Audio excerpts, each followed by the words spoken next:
kettle hits the soil, and the ground answers with a hiss that sounds like steam escaping a cracked pipe. Seu Otávio, 70 years old and stubborn as a mule, doesn't flinch. He pours the boiling water in a slow, deliberate ring around the base of the tomato plant, and the dirt darkens, the way a crime scene darkens when you finally wash the evidence to the surface. I watched him do it last Tuesday, and I'll admit, my first thought was that he'd finally lost his mind. Because here's what every gardening manual, every expensive product label, and every glossy YouTube channel has told you for years. Boiling water kills soil. It sterilizes the earth. It murders the microbial life your roots depend on. Pour boiling water on the ground, and you're signing a death warrant for whatever you planted there. That's the official story. That's what you've been told, and you've believed it, because why wouldn't you? When the bag of synthetic fertilizer costs the same as a small steak and promises everything short of a miracle. But Seu Otávio has been growing food on the same patch of ground for 5 decades, and his tomatoes come in darker, heavier, and sweeter than anything the neighbors can produce. He doesn't buy the bag, he doesn't use the spray. He pours boiling water on the dirt and waits 3 days, and then he harvests. And I've spent the last month trying to understand exactly what he knows that the rest of us don't. So here's what I'm going to show you today. By the end of this, you'll know precisely how to use hot water as a soil treatment. The exact technique, the exact timing, and the exact reason it works. You'll also learn the trap, because there is always a trap. And Seu Otávio was kind enough to show me his failed attempts too. The scorched patch behind his shed isn't a mistake, it's a warning. The first thing you need to understand is the scene of the crime. Seu Otávio's garden sits on a plot of red clay soil that bakes hard as brick in the summer sun. When I first walked through it, the path crunched under my boots like broken pottery. The tomatoes stood in neat rows, their leaves a deep, almost black green, and the stems were thick as your thumb. That's not normal for this soil. I've seen the same variety planted 50 meters away by a younger neighbor who does everything by the book, and his plants are pale, spindly, and yellowing at the base. Now, you've seen the evidence. Same variety, same dirt, 2 completely different outcomes. This isn't gardening. This is a case file, and we're just getting to the suspect. Subscribe so you don't miss the interrogation, because what's in that cooling water isn't something any agronomist handed Seu Otávio. Type red clay in the comments if you've ever fought soil that laughed at your watering can, and tell me whether you're seeing the same pale leaves we found on the neighbor's plot. The difference isn't luck. It isn't magic. It's the water. But not the way you think. Here's the moment I need you to pay attention to, because this is where most people quit. Seu Otávio doesn't use fresh boiling water straight from the kettle in the morning. He lets it cool for exactly 1 hour until it's hot enough to sting the skin, but not enough to scald. Then he adds a handful of something from his kitchen bin that changes everything. Dried coffee grounds, the same grounds you throw away every morning without a second thought.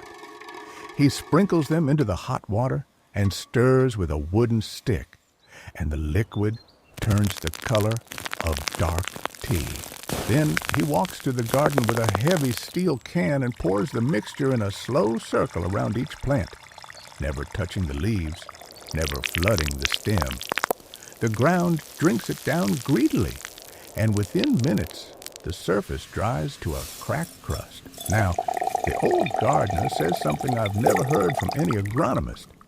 He says the heat wakes the soil up. His exact words as he leaned on his hoe and watched the steam rise from the dirt. The ground's been asleep all winter. You gotta wake it with a warm breakfast, not a cold one. That's decades of stubborn trial and error talking, and I'm not about to argue with a man whose tomato stems snap like green celery when you break them. But I was still skeptical. Heat is heat. boiling water kills microorganisms. That's basic biology, not opinion. So I did what any investigator does when a suspect gives a good story. I tested it myself with my own soil, my own plants, and my own kitchen waste. This is where the technique gets specific, and I want you to watch closely. The preparation takes about 90 minutes from kettle to soil, and every step matters. First, you collect your dried coffee grounds, not wet, not fresh, but left to dry on a tray for 2 days until they crumble between your fingers like dark, oily sand. The texture should be dusty, almost powdery, with a bitter, roasted smell that lingers on your hands. Second, you boil your water, then wait. This part is non-negotiable. Fresh boiling water will cook the fine root hairs and shock the plant into a survival mode that stops growth for weeks. Seu Otávio taught me this the hard way, pointing to a withered tomato that had curled up and died after he got impatient one afternoon. The soil around it was bone dry and cracked, and the roots underneath had turned a sad, mushy brown. Third, you mix the grounds into the hot water, 1 heaping handful per liter, roughly speaking. You're not making soup. You're making a weak tea that carries the ground's chemistry into the soil without overwhelming it. Stir it until the water is uniform, a single shade of brown, then let it sit for 10 minutes so the grounds settle and release their compounds. That 10-minute wait is where most investigations fall apart. The moment when impatience convinces you to skip a step and you never see the evidence buried underneath. Subscribe now, because this case file on coffee grounds is only opening, and the next scrap we interrogate will challenge everything you think you know about what your kitchen waste can do. Comment the word patience below if you have the guts to let the water cool, or tell me which step you'd be tempted to skip so I can show you exactly what happens to the soil when you do. Now, here's the part you won't believe, because I didn't either. I poured this mixture on a patch of soil that had been sitting fallow for months, hard and lifeless, and within 2 days, the surface began to change. Small cracks appeared, not from drought, but from movement underneath. Earthworms, stirred by the warmth and the organic matter, had come up from deeper layers to feed. By the 3rd morning, tiny green shoots were pushing through the crust. Seu Otávio's method isn't about the water killing anything. It's about the grounds waking everything up. You still with me? Good, because this next part is the real secret. The boiling water does 2 things that matter more than any sterilizing effect. First, it drives the coffee ground soluble compounds deep into the soil, past the surface where they normally just sit and mold. The heat opens up the soil particles, allowing the liquid to penetrate further than cold water ever would. Second, the warmth triggers a biological response in the soil itself, a burst of microbial activity that multiplies the breakdown of organic matter in the hours after application. And here's where the kitchen scrap becomes the star witness. Coffee grounds, when they decompose, release nitrogen, potassium, and trace minerals in a form that plant roots can actually absorb. But the process is slow. It takes months for cold, dry grounds to break down. The heat accelerates the entire timeline, compressing months of decomposition into 3 days. That's why Seu Otávio harvests when the neighbors are still looking at bare dirt. He treats the soil once early in the morning, then leaves it alone. No watering, no fertilizing, no fussing. By the 2nd day, the signs are undeniable. The leaves of the treated plants stand prouder, angled toward the sun. By the 3rd day, the difference is visible from across the yard. But you need to see the failure case. It's spreading. Because this is exactly where most people ruin everything. The morning I visited, Seu Otávio took me to the back corner of his property where the soil had a sour smell and the plants were stunted and yellow. He'd poured straight boiling water, no cool down, no coffee grounds, directly onto a row of seedlings. The heat had killed the soil's beneficial bacteria, shocked the roots, and left a residue that turned the ground acidic and hostile. Nothing grew there for a month. That patch is his laboratory, his reminder that the technique has a knife's edge. Too hot, and you destroy the very life you're trying to feed. Too cold, and the grounds sit on the surface, attracting mold and fruit flies. Exactly 1 hour of cooling, exactly 1 handful of dried grounds per liter, exactly 3 days of patience. That's the formula, and it's brutal in its simplicity. Now, on the 3rd day, I want you to picture the harvest. The morning air is cool and damp, and a thin mist hangs over the garden. Seu Otávio walks between the rows with a plastic crate, and he doesn't tug at the tomatoes. He cradles each one, feels the weight, and gives it a gentle twist.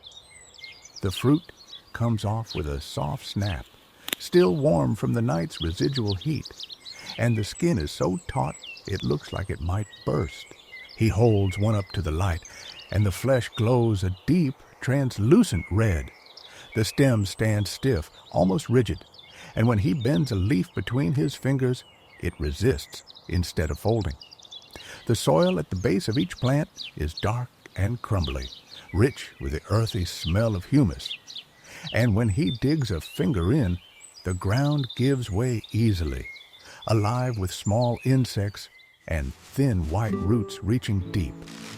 This isn't a garden that's struggling. This is a garden that's thriving, and the only difference is the pot of hot water and the handful of trash. That tomato in Seu Otávio's hand didn't cost a cent. The evidence is right there in the soil, but the next case file on a different scrap is already brewing. Subscribe so you don't miss it. The fertilizer racket won't like it. And comment 3 days if you're putting the kettle on right now. You know that moment when you pour out a sack of store-bought fertilizer and smell that sharp chemical scent, and you realize you spent good money on something that feels more like industrial waste than food for your plants? That's exactly what Seu Otávio is avoiding. His entire cost per treatment is zero. The water is tap. The grounds are garbage. The heat is a utility you already pay for. And the result is a harvest that would cost a fortune at the market, if you could even find tomatoes that taste like that. The old gardener's tomatoes are dense, almost heavy for their size, and the flavor hits in 2 waves. Sweetness first, then a deeper, earthier note that lingers on the tongue. The neighbors have asked him for cuttings, for seeds, for advice, and he gives it freely. But they always look at the kettle and the coffee grounds and assume he's holding something back. He isn't. He just knows what the ground wants, and the ground wants warmth and nitrogen and patience. But here's the trap, the same trap that catches everyone who watches someone else succeed. If you pour boiling water on healthy, already thriving soil, you can disrupt the balance that's already there. Seu Otávio only uses this technique on beds that have gone fallow, or on young plants that need a strong start. Apply it to an established bed with mature roots and rich microbial life, and the sudden heat and nutrient flush can overwhelm the system, causing leaf burn and stunted fruiting. He showed me a second failed row where he'd treated mature pepper plants, and the leaves had curled and yellowed within 2 days. The technique is a tool for waking up sleeping ground, not for reviving a garden that's already alive. That's the distinction most people miss. He poured the hot mixture on a bed that had been empty for 3 months, and the response was explosive. He poured it on a bed with established plants, and the shock set them back weeks. The same action, 2 different results, separated only by the state of the soil. So now you know the full picture. The kettle hisses, the grounds crumble, the soil drinks, and the worms move up from the depths to feast. 3 days later, the earth bends to the gardener's hand. It's not magic. It's not a miracle. It's decades of stubborn trial and error condensed into one simple action that anyone with a kettle and a coffee filter can copy tomorrow morning.